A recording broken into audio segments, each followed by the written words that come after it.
Hi everyone, I'm Dr. Sarthak Gupta, currently doing my DM from AIIMS Delhi. So बहुत लोगों के मेरे पास message आते हैं कि सर जीटी दे रहे हैं लेकिन उसको रिव्यू नहीं कर पा रहे हैं, उसको किस तरह से रिव्यू करना चाहिए, जीटी का स्कोर एक ही जगह पे स्टक हो चुका है तो उसके लिए क्या करें। देखो सबसे पहली बात अगर जीटी दे रहे हो लेकिन उसको रिव्यू नहीं कर रहे हो, इससे अच्छा जीटी मत दो। जीटी देने का मतलब है उसको रिव्यू करना ही है। तो आज हम इस वीडियो में बात करेंगे कि कैसे जीटी को अच्छे से रिव्यू करना चाहिए, कब जीटी देना चाहिए, कितना फ्रीक्वेंटली देना चाहिए, जीटी के स्कोर से कैसे अफेक्ट नहीं होना है। और मुझे लगता है कि इस वीडियो के बाद आपका जीटी देने का एक्सरसाइज जो you will be doing frequently will be much more efficient compare to what you have been doing till now. ठीक है, तो चलो शुरू करते हैं और I will keep making such video so you can please subscribe to my channel. देखो पहली बात, जीटी जितना अच्छे से रिव्यू करोगे आपकी रैंक उतनी ही अच्छी आएगी। ये बात मैं 100% अथॉरिटी के साथ कह सकता हूँ। मैंने यहाँ पे लिख रखा है जीटी रिव्यू जितना अच्छे से किया जाए directly proportional to the rank which you will get. ठीक है, तो अभी करना कैसे है। फर्स्टली ये जो the thing which I have written here is take every GT seriously before the exam and not after the exam. मतलब before the GT not after the GT. What I mean by this, so whenever you are planning to give a GT, you have to give it like you are giving your NEET PG or your NICT exam. ठीक है, उतनी ही sincerity के साथ, उतने ही focus के साथ, उतने ही dedication के साथ एग्जाम को देना है जैसे आपका ये मेन एग्जाम है। लेकिन एक बार एग्जाम दे दिया उसके बाद उसके स्कोर्स को पर्सनली नहीं लेना है। ठीक है, so before the GT you have to give it with all your honesty, all your sincerity, but after the GT don't take it don't take whatever score you are getting too personally or too seriously. Why I am saying this, so देखो ये GT है ना, this is not your main exam ना, so इसमें जो score आ रहा है इसका ये मतलब नहीं है कि मेन एग्जाम में अच्छा रैंक नहीं आएगा, अच्छा स्कोर नहीं आएगा। लेकिन इन GTs का पर्पज है to prepare you for the main exam, और वो पर्पज फुलफिल अच्छे से तब हो पाएगा जब आप GT को पूरा ऑनेस्टी से दोगे, पूरा सिंसेरिटी से दोगे और उसको उतना ही सिंसेरिटी से रिव्यू करोगे। लेकिन उसके स्कोर से अफेक्ट नहीं होना है। Try to keep improving with each GT, but even if you are not, work on your weak areas, but don't think that this अगर मैं GT में नहीं कर पा रहा हूँ या कर पा रही हूँ तो मैं मेन एग्जाम में भी नहीं कर पाऊंगा या कर पाऊंगी। ठीक है, तो GT को सीरियसली लेना है before you are giving it, but after the GT results are out, after you have got your score, don't think too much about it, but don't forget to review it and how to do it we will discuss it. So firstly देखो, if you are preparing for next NEET PG, so एक बात जो important है ये है कि जब आप अपनी बिगनिंग ऑफ प्रिपरेशन में हो ना, तो the time you will take to review a GT obviously will be more. So currently don't bog down by thinking कि यार 4-5 घंटे खराब हो गए या 6 घंटे खराब हो गए, 7 घंटे खराब हो गए, इतना टाइम मैं GT में दे रहा हूँ। देखो स्टार्टिंग में टाइम लग सकता है लेकिन gradually as you will move towards your exam ये टाइम अपने आप कम होता जाएगा।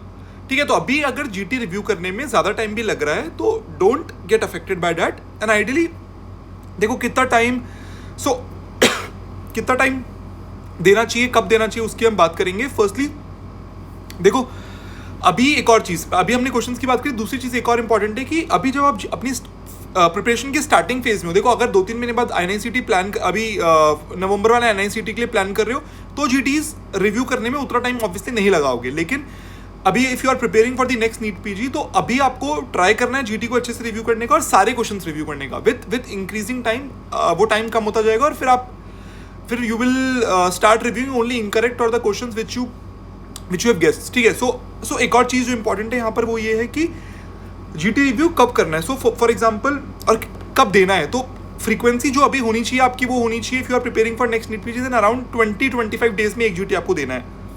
और मैं क्या करता था, whenever I was not feeling कि यार अभी पढ़ने का मन नहीं कर रहा है या मोटिवेशन नहीं है या फिर थोड़ा बोर हो गए तो उस टाइम पे मैं GT दे देता था। ये मेरा होता था, काफ़ी लोग इसी तरह से करते हैं, तो you can also do like that. And when to review, so मैं क्या करता था ना कि देखो होता क्या है कि अगर if you start reviewing your 200 question का पेपर है, आपने इसको रिव्यू करना स्टार्ट किया, तो ह्यूमन टेंडेंसी क्या होती है कि जब हम उन स्टार्टिंग क्वेश्चन में होंगे ना, जब स्टार्टिंग के 40-45 करोगे ना तो आप बहुत अच्छे से करोगे, लेकिन फिर क्या होगा 40-45 क्वेश्चन के बाद ओवरवेल्म हो जाओगे और आप उसको बंद कर दोगे। तो उसको अवॉइड करने का जो सिंपल तरीका है वो क्या है कि आपको GT रिव्यू करना है मतलब एक दिन में नहीं करना है, सो अराउंड से सो राइट, सो आज जीटी दे दिया तो you have to review it in 3 days. So 60 questions 1 day, then 60 ऐसे करके आप 50 60 ऐसे करके आपको 3 दिन में रिव्यू करना है, so that you don't get overwhelmed.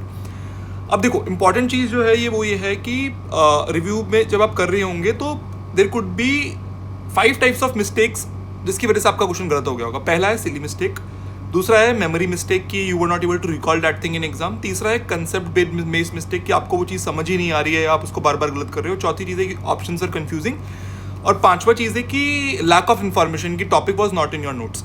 सो अभी इंपॉर्टेंट पार्ट है कि इन इंडिविजुअल मिस्टेक्स पे कैसे वर्क करना है और what to add in your notes. Actually देखो मेरे according the most important mistakes और द थिक मिस्टेक्स जिस पे सबसे ज़्यादा आपका ध्यान होना चाहिए वो है सिली मिस्टेक्स और कंसेप्ट बेस्ड मिस्टेक्स. देखो यू विल बी सीइंग कि अभी तक आप जो जीटी दे रहे होंगे उसमें आप कुछ सिली मिस्टेक्स कर रहे होंगे, या कुछ लोग होंगे जिन्होंने नीट पीजी भी दिया होगा उसमें भी सिली मिस्टेक करके आए होंगे. तो आई एम वेरी श्योर जिसकी फर्स्ट रैंक भी आ रही है ना उसकी भी सिली मिस्टेक्स जीरो नहीं होती. So your work during this till your exam is there is to reduce the number of silly mistakes, to reduce the number. You can not make it zero obviously, लेकिन उसका number कम करना है. So firstly silly mistakes जब आप review कर रहे होंगे तो आपका ध्यान उस चीज़ पे होना चाहिए कि क्यों गलत कर दिया, कि what were you thinking at that point of time, कि उस टाइम पे क्वेश्चन पढ़ते टाइम पे क्वेश्चन ठीक से नहीं पढ़ा, या क्वेश्चन ठीक से पढ़ा लेकिन वैसा ही सिमिलर क्वेश्चन पहले देखा था तो फर्स्ट ऑप्शन देख के मार्क कर दिया. So what were you thinking when you mark that question that particular option. So ये आपको सोचना है सिली मिस्टेक्स के लिए. दूसरा मिस्टेक जो बहुत इंपॉर्टेंट है जिस पे वर्क करना वो है कंसेप्ट बेस्ड मिस्टेक. देखो कुछ चीज़ें होती हैं जो आपको समझ में स्टार्टिंग से ही नहीं आई, since your MBBS days PG वाले नोट्स पर आए तभी भी समझ नहीं आई, तो उन मिस्टेक्स को ना बार बार करते जाते हैं. सो ऐसी मिस्टेक्स जिसमें आपको कंसेप्ट समझ ही नहीं आ रहा है उसको अच्छे से समझ लेना आज ही बहुत इंपॉर्टेंट है. मैं ऐसा क्यों बोल रहा हूँ, क्योंकि as a human mind we tend to escape the things which we fear. ठीक है, तो हम उन चीज़ों को ना छोड़ते रहते हैं बात के लिए कि बाद में करेंगे, बात कभी नहीं आता. सो ऐसी चीज़ें जो बार बार गलत कर रहे हो because you lack that concept, so उस पर वर्क करना है, अभी वर्क करना है. ठीक है, तो सिली मिस्टेक्स और कॉन्सेप्ट बेस्ड मिस्टेक्स हो गया. अब दूसरा होगा memory mistake. So these are the things जो कि आप रिकॉल नहीं कर पाए बिकॉज, तो उसके लिए आपको कोई निमोनिक बनाना है, या you have to do space division for that, कि आज रिवाइज करा तो 3 दिन बाद, फिर 7 दिन बाद, फिर 3 हफ्ते बाद, फिर 1 महीने बाद, उस तरह से रिवाइज करना है. ऑप्शंस कंफ्यूजिंग थे तो you have to next time when you are giving a GT you have to read the options very carefully. Topic if not in your notes, then if you find it कि वो previous year का है या काफ़ी सारे लोगों ने more than 50% of the people have marked it correct, so for those topics you can add in your notes. Also important है कि अब नोट्स में क्या ऐड करना है, तो हम यही बात कर लेते हैं. तो देखो अगर कोई प्रीवियस ईयर टॉपिक है और वो आपके नोट्स में नहीं, आपको पक्का अपने नोट्स में मार्क ऐड कर लेना है. ऐसा ही मत करो कि उसको बुक मार्क कर लिया, क्योंकि बहुत हाई चांसेस है कि आप बुक मार्क्स को बाद में कभी रिव्यू भी नहीं कर पाओगे. So if topic is from previous year at the same time add in your notes. Also देखो अगर कुछ ऐसी गलतियां हैं जो कि मेमोरी बेस्ड है, या जो चीज़ आपको लग रहा है कि यार बार बार मैं भूल जा रहा हूँ, तो उसको better to add that time only in your 20th notebook. तो 20th नोटबुक जो आप बना रहे हो, you are preparing for your NEET PG, उसी टाइम पे उसको ऐड कर लो. तो mistakes which you think that you are doing it repeatedly और जिसमें मेमोरी रिटेंशन वाला प्रॉब्लम है या you are forgetting it, so better to add it in 20th notebook at that point of time only. Also अगर explanation के अंदर कोई important image है या फिर कोई इंपॉर्टेंट फ्लो चार्ट है या कोई निमोनिक दे रखा है, उसका स्क्रीनशॉट लेके रख लो, और वट एवर कोई ग्रुप आपने बना रखा होगा या जहाँ पर भी आप सेव करते हो तो वहाँ उसको कर लो. सो इस तरह से इंपॉर्टेंट है अपनी मिस्टेक्स को कैटेगराइज करना, देन उसको रिव्यू करना है, अकॉर्डिंगली वर्क करना for what ever mistakes you have done. अब एक और चीज़ होगी कि डिफरेंट टाइप ऑफ क्वेश्चंस होंगे. एक तो होंगे करेक्ट जो आपने किए होंगे, एक इनकरेक्ट होंगे, एक गेस्ट वाले होंगे, या फिर एक होंगे जो आपने छोड़ दिए होंगे. तो अभी when you are beginning with your preparation, तो सारे टाइप के क्वेश्चन को रिव्यू करना इंपॉर्टेंट है. You can begin with the incorrect और द वन विच जिसमें आपने गेस किया है, लेकिन अभी मैं बोलूँगा you should review all the questions and with progressive जीटीज, with improvement in your learning, with improvement in your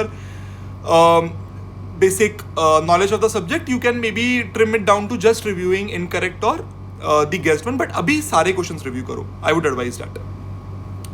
ठीक है. ऑल्सो हाँ, एक और चीज़ इंपॉर्टेंट है. तो देखो 20th नोटबुक आप बना रहे हो, अगर कुछ लोग नहीं बना रहे हैं and if they are preparing for INICET November, अभी तो अभी बनाने का टाइम नहीं है, don't think about it. But if you are preparing for the NEET PG, तो 20th notebook if you are making, तो before each GT I would advise you to go through that 28 notebook once. उससे क्या होगा ना, और you can say maybe every third GT से पहले उसको एक बार रिवाइज कर लो. होता क्या है कि we are making 20th notebook but most of times we are not even revising it. So if you will open it just before just in the last 10 days of the exam, may be you won't remember कि यार मैंने इसको क्यों add किया था 20th notebook में. देखो कुछ तो रीजन रहा होगा ना कि 20th नोटबुक में ऐड किया होगा, तो वो भूल जाओगे तब तक. तो आई वुड से कि एवरी थर्ड जीटी से पहले revise this 20th notebook so that when you will be going through that 20th notebook in the last phase of your exam, then you won't find it new. Okay, so I think these were my tips कि आप कैसे GT को efficiently review कर सकते हो. Follow this. If you think कि you have any question, तो you can connect with me on Instagram or Telegram. The link is in my description of this video, and I will be very happy to answer all of your queries. Thank you so much. Happy learning.